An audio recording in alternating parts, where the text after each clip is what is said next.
Salut à vous, on se retrouve pour parler du chapitre 14 de Platinum End en ce 2 décembre.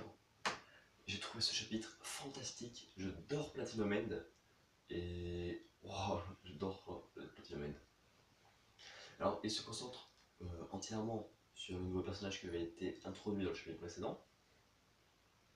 Une sorte de mec chelou avec des cheveux de couleur, un visage assez bizarre et un sabre. Et justement on a toute son histoire contée dans le chapitre et j'adore ce personnage, il est génial. Son caractère est fou. Alors justement, il est né laid et pauvre, il a eu jamais aucune reconnaissance sociale, tu vois, il a pas trouvé ça cool. Son but justement c'est de trouver une amoureuse ou une fille avec qui il pourrait faire des choses, tu vois. Sauf que tout le monde le rejette.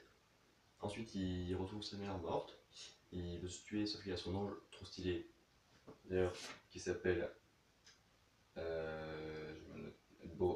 Baruta, je crois. Et le personnage s'appelle Hajime Sokotomi. Bref, du coup, il s'est sauvé par l'ange, qui lui explique justement qu'il pourrait devenir après Dieu, du coup, pour faire plein de mal de choses. Il sert la flèche rouge sur une fille de sa classe afin de l'embrasser. Sauf qu'il se rend compte, il regarde dans un miroir et derrière il se rend compte, tu vois, que ce qu'il fait c'est pas très moral et que c'est pas cool. Alors c'est en ça que j'adore le personnage. Genre tu vois, il veut réaliser son but, mais il se rend compte quand même que tu vois, il y a des problèmes.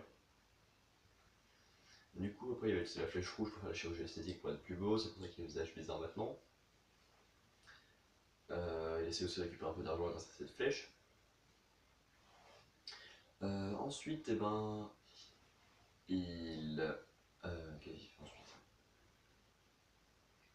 Oui, il y a d'autres filles, il y a des filles qui sont amoureuses de lui, sans même qu'il utilise de flèche. Sauf qu'il n'arrive pas à parler correctement de elle parce qu'il est stressé et tout. Du coup, ça tire son visage, ça le rend très très moche encore. Du coup, ça marche toujours pas. Forcément, il est obligé de se servir de la flèche rouge.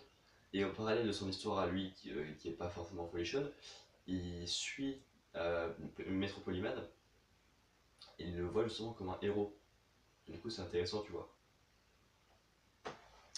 En soi, ouais, je me en soi. Tu vois, tout ce qu'il fait, il le trouve fantastique, et même il adorerait, tu vas travailler pour lui. Parce que comme ça, déjà, il pourrait servir quelqu'un qui l'adorerait, et il pourrait essayer d'attraper des meufs comme lui, parce qu'il savait qu'il était beau.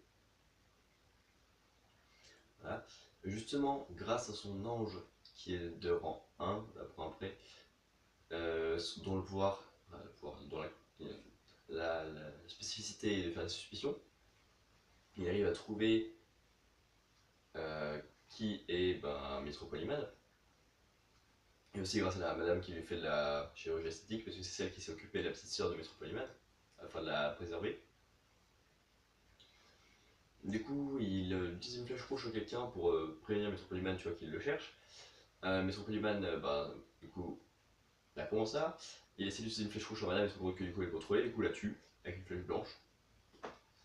C'est un méchant, et j'aime moins ce personnage, pour l'instant, il est trop méchant. Enfin, je sais pas. Alors que l'autre, il est méchant, mais tu vois, mais déjà, il se rend compte qu'il y a des problèmes. Puis en plus, il le fait pas vraiment exprès. Puis il merde aussi. Du coup, ils se rencontrent, parce qu'ils ont tous les deux prévu des trucs de sécurité. Du coup, ils arrivent à se jauger qu'ils sont plus mal intelligents. Du coup, ce personnage nouveau est toujours présenté comme un truc cool. D'ailleurs, ils avaient pris un sabre, parce que c'était une arme de héros. C'est tout. Maître Polyman arrive à le juger assez intelligent pour pouvoir s'en servir, afin de s'aider. Du coup, il va poser dans le désert un écouteur, un émetteur, une oreillette, pour qu'il puisse donner ses ordres. Du coup, il va les récupérer, il le fait. Et au final, à la fin, ils sont en train de mettre un plan en place où. Enfin non, oui, il lui donne l'oreillette pour lui donner des ordres, mais uniquement s'il arrive à ramener un des candidats dans la boîte, justement, où il comptait piéger plus ou moins Maître Polyman. C'est un truc fermé où il ne pourrait pas s'échapper avec les ailes. Du coup, il a fait, genre dans un. Vous savez, dans les labyrinthes de miroirs là, il a capturé des femmes, plusieurs, il les a bâillonnées et ligotées. Je sens stupéflip. Et du coup, justement, il se regarde dans un miroir et il voit qu'il est monstrueux dedans et il s'en fiche. Tu vois, pour Maître Polyman, il est prêt à devenir son image de monstre qui voulait trop quitter. Du coup, j'adore ce personnage, cet univers et tout, c'est fantastique. Par contre, il fait ça pour attirer les gens, et c'est sûr que Mirai ou que Mirai va essayer de venir la sauver.